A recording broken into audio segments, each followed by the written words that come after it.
Let's talk about slime mold. Specifically, I want to talk about a bag of goo called Physarum polycephalum.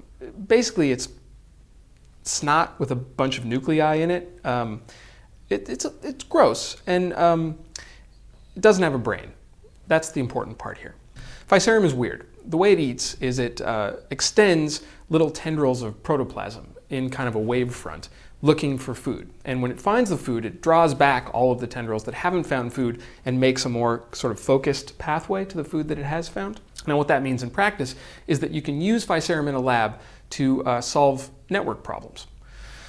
What do I mean? Well, you can have it solve a maze. You can put the Physarum at the entrance of the maze, you can put the food at the exit, and then the slime mold spreads throughout the whole maze, and then wherever the part is that actually is the solution that gets from the entrance to the exit, that's the only protoplasmic tendril it leaves. You can make it replicate the kind of highways and railroads that people build. So in a couple of really interesting experiments, some researchers in Japan, for example, drew a map and they put food where all the Japanese cities are. They use oat flakes.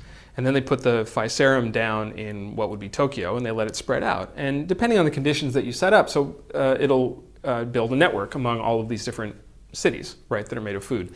If you use bright light to replicate the topographic features that a rail line wouldn't be able to get over, like a lake, let's say, or a mountain, because Physarum doesn't like to grow in bright light, then what you end up with is something that looks a lot like the Japanese rail network. And depending on how you do it and which experiment you run, it's actually more efficient than the Japanese rail network. And other scientists have done similar experiments, so they've done one that looks a lot like the highway system in the UK. And then the one that I really like is researchers took a globe and they spun it and covered it with hot agar. That's the growth medium that the stuff lives in.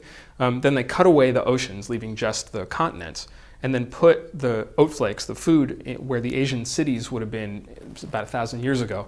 Let the Physarum start growing from what's now Beijing, and it ends up looking a lot like the Silk Road. So what does that mean? Well, in a paper that's just coming out, the stuff actually solves a classic artificial intelligence trap. It's the kind of thing that they used to train robots for, where it'll get around a trap looking for food.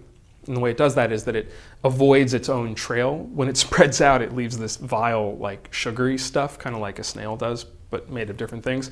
And the Physarum knows that if there's that trail left, that's a space that it's already been in, so it avoids that, which the researchers say is a kind of externalized spatial memory.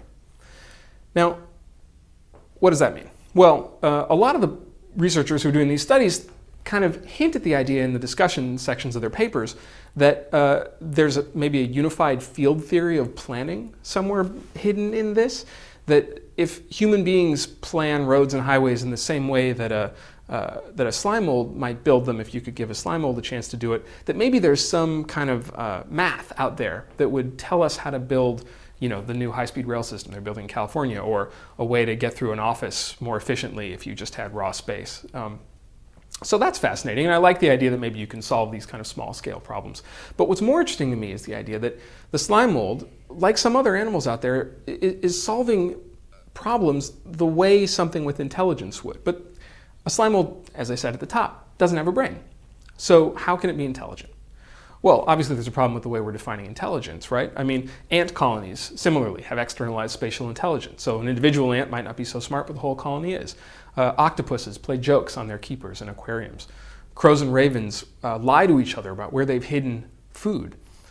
Well, octopuses don't have a nervous system the way we understand it. They're not mammals. Crows and ravens don't have forebrains, so how do they lie?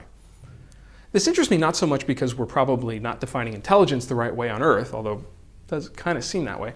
But I'm going to go sci-fi on you for a second. It really worries me for when we get to another planet and we're looking for aliens. Because how are we going to know if they're smart or not? It's not going to be like Star Trek. We're not going to just see people who look just like us with weird foreheads, right? We're going to get to another planet, and it's going to be covered in highways made of protoplasmic ooze. They're going to be multi-tentacled things doing what to each of them seems like stand-up comedy. And we're not going to notice.